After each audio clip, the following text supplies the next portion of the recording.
Hello, ഇന്ന് trending bun Musk ഉണ്ടാക്കിയാലോ?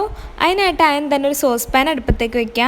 എന്നിട്ട് അതിലേക്ക് 1 കപ്പ് വെള്ളം, പിന്നെ ചെറിയ പീസ് കറുകപ്പട്ട, 2 ഏലക്ക, പിന്നെ 1 ടീസ്പൂൺ ചായപ്പൊടി ഇട്ടതിന് ശേഷം നന്നായിട്ടൊന്ന് തിളപ്പിച്ചെടുക്കുക. പിന്നെ വേറൊരു സോസ് പാൻ അടുപ്പത്തേക്ക് വയ്ക്കുക. അതിൻ്റെ ഉള്ളിലേക്ക് 2 കപ്പ് പാല്, പിന്നെ മധുരത്തിന് ആവശ്യമായ കണ്ടൻസ് മിൽക്ക് ആഡ് ചെയ്തതിന് ശേഷം മിക്സ് ചെയ്യുക. അത് എന്നിട്ട് തിളയ്ക്കാനായിട്ട് മാറ്റി വയ്ക്കാം. പിന്നെ ഒരു കപ്പ് എടുക്കുക. അതിലേക്ക് നമ്മൾ നേരത്തെ തിളപ്പിച്ച ചായപ്പൊടി ഇട്ട വെള്ളവും പിന്നെ ഈ പാലും കൂടി ഒഴിച്ചു കൊടുക്കുക. അപ്പോൾ നമ്മുടെ ഇറാനി ചായ റെഡിയായി.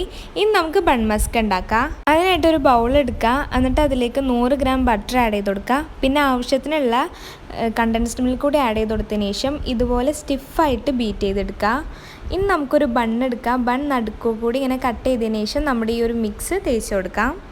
ഒരു ഭംഗിക്ക് വേണമെങ്കിൽ ഇതുപോലെ പുറത്തൊക്കെ ഒന്ന് തേച്ച് കൊടുത്തോട്ടോ. പിന്നെ നമ്മുടെ ബൺ മസ്ക ഇറാനി ചായയിൽ മുക്കി കഴിക്കുക. അപ്പോൾ ഇത്രേ ഉള്ളൂ. Bye bye.